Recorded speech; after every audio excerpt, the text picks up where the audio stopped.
दिल्ली नगर निगम में मेयर चुनाव की नई तारीख का ऐलान। 6 जनवरी को हुए हंगामे के चलते टल गया था चुनाव। एमसीडी में आपके पास है बहुमत, लेकिन बीजेपी कर रही है जीत का दावा। कांग्रेस के पार्षदों पर आप और बीजेपी दोनों की निगाहें। दिल्ली नगर निगम चुनाव की तारीख फिर आ गई है। एक बार फिर नगर निगम की बैठक बुलाई जाएगी, पार्षदों के पद की शपथ दिलाई जाएगी और फिर मेयर और डिप्टी मेयर के लिए वोटिंग कराई जाएगी। नामांकन की प्रक्रिया तो पहले ही पूरी हो चुकी है, अब बस वोटिंग बाकी रह गई है। वैसे वोटिंग तो 6 जनवरी को ही होनी थी। नामांकन का काम हो चुका था, लेकिन जैसे ही प्रोटेम स्पीकर ने पार्षदों को शपथ ग्रहण कराने का काम शुरू किया, सदन में हंगामा मच गया। हंगामे की शुरुआत नारेबाजी से हुई। नारेबाजी थोड़ी ही देर में धक्का मुक्की में बदल गई और जल्द ही धक्का मुक्की मुक्केबाजी में बदल गई। कुर्सियां चली और भी बहुत कुछ चला। पार्षदों की शर्ट फटी तो महिला पार्षद भी नहीं बची। बीजेपी की महिला पार्षदों ने आप पर गंभीर आरोप लगाए।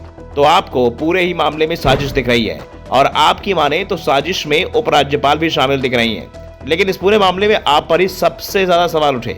सवाल इसलिए उठ रहे थे कि जब निगम चुनाव में से जीत मिली है, उसका मेयर बनना तय माना जा रहा है, तो फिर आपको सदन में हंगामा करने की जरूरत क्यों पड़ गई थी।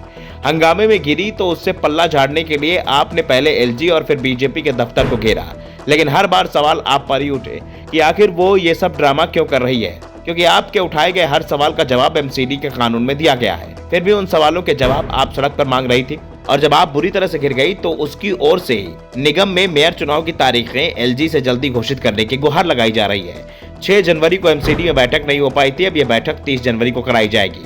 एमसीडी ने एलजी वीके सक्सेना को रिपोर्ट भेज दी है। इसके साथ ही बैठक की तैयारी शुरू कर दी गई है।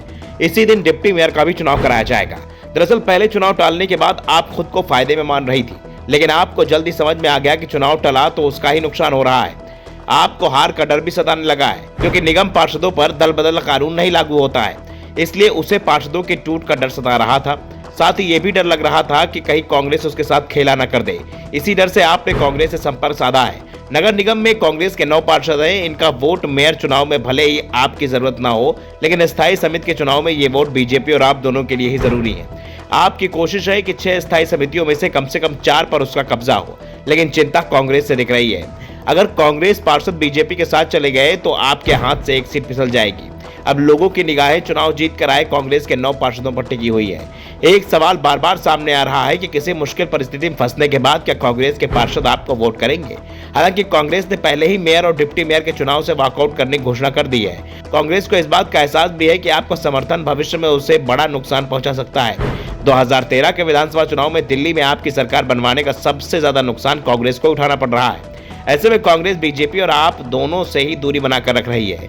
दूसरी ओर कांग्रेस को यह भी डर लग रहा है कि आपकी मजबूती का असर लोकसभा में कांग्रेस की कमजोरी के रूप में सामने आ सकता है।